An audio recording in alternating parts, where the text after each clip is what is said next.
So what we're going to do here is we're going to look at how to search basically on the trademark registry, on the trademark search for patterns, visual patterns, because it's possible to protect your pattern designs on your clothing items, on your purses, scarves, bags, and a lot of the big fashion houses actually do that.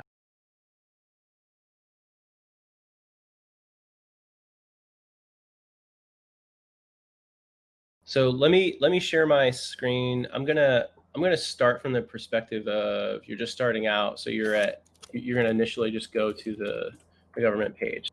You're gonna go to trademarks, and you're gonna do searching trademarks, and then search the database. And then I like to do the free form searches, but again, it's sort of it's what you're comfortable with. So the first field that I like to do is live. So this is going to search for live marks.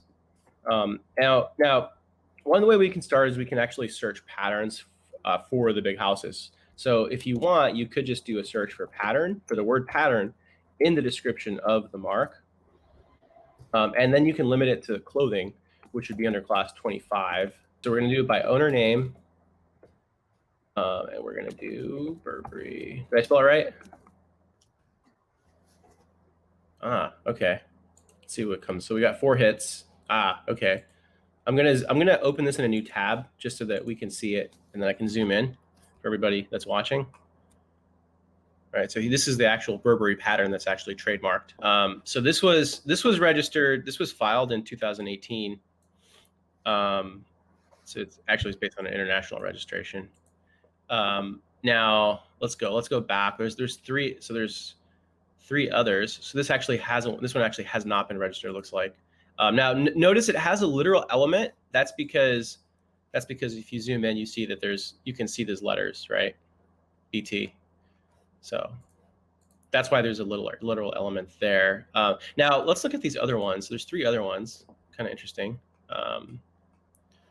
So let's open this in a new tab so we can zoom in here. Check it out. So this is actually registered in the US. Pretty cool. Now, again, remember, trademarks are protecting their source identifier, so they're protecting the identity of the goods put out by the actual clothing company. So when you see this pattern, the idea is that the reason why they're entitled to trademark protection is because you know that it comes from Burberry. So why don't you pick another company? Let's see if we can find more. Oh boy, I don't know how to spell that. Oh, check this out. So really interesting, guys, because this is actually, as you can see, this looks like just an image they took of their leather goods. But again, this pattern, this leather pattern is distinctive, which is why they were entitled to trademark. Oh, interesting. Close these other images. Let's see what other, because there were 3 others. Or 4 others. Let's take a look at this one. Interesting. So this is like the non-color version of the last one. Let's check out this one here. Oh, interesting. Huh. And you see they also have their brand here. But if you go into the description of the marks, you'll see that they say that it's a checkerboard pattern.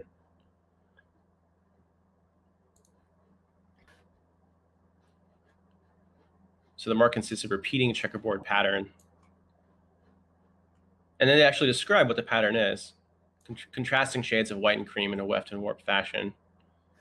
Cool. Let's check out their other registered marks that are already registered. So this one is actually already registered. This is sort of the one that I think everyone thinks of. So they actually own their registered trademark to this. And again, just to remind everybody, these marks, as long as they continue to use them, they last forever. These rights will last forever. So it's a really, really powerful form of intellectual property. And again, this is covering clothing, underwear, and all these various descriptions here that they have of the various goods. So pocket handkerchiefs, shoes, boots. Let's check out that other Louis Vuitton mark. Ah, okay.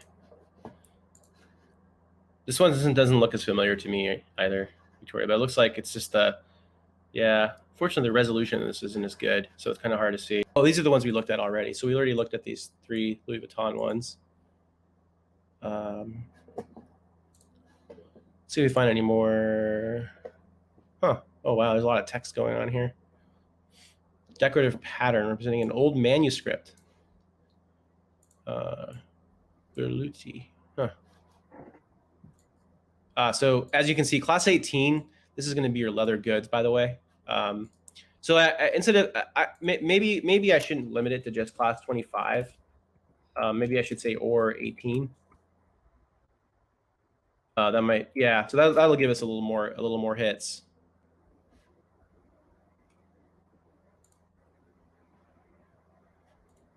Interesting. Oh, Balenciaga. Okay.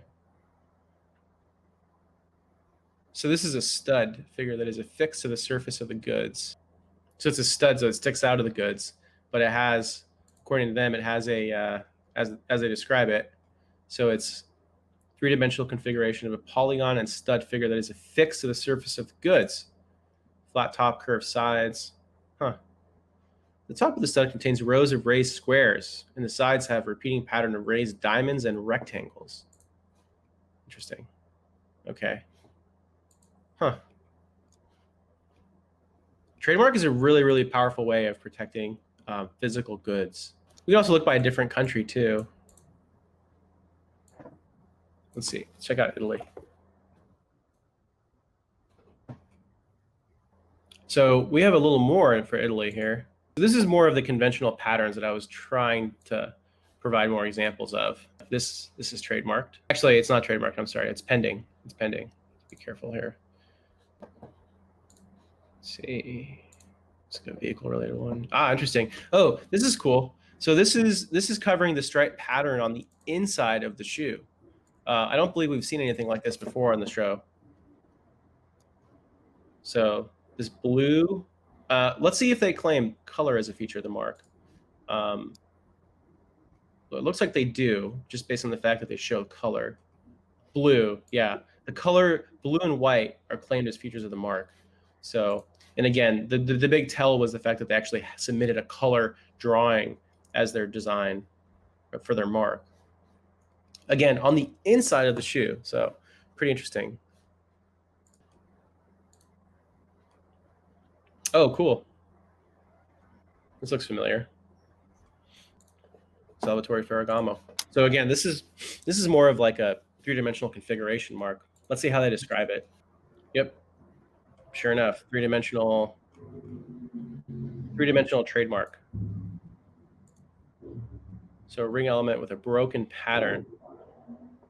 It's distinctive of the brand. I mean, that's why they pursue trademark protection on it. We could check out United Kingdom real quick. Let's see.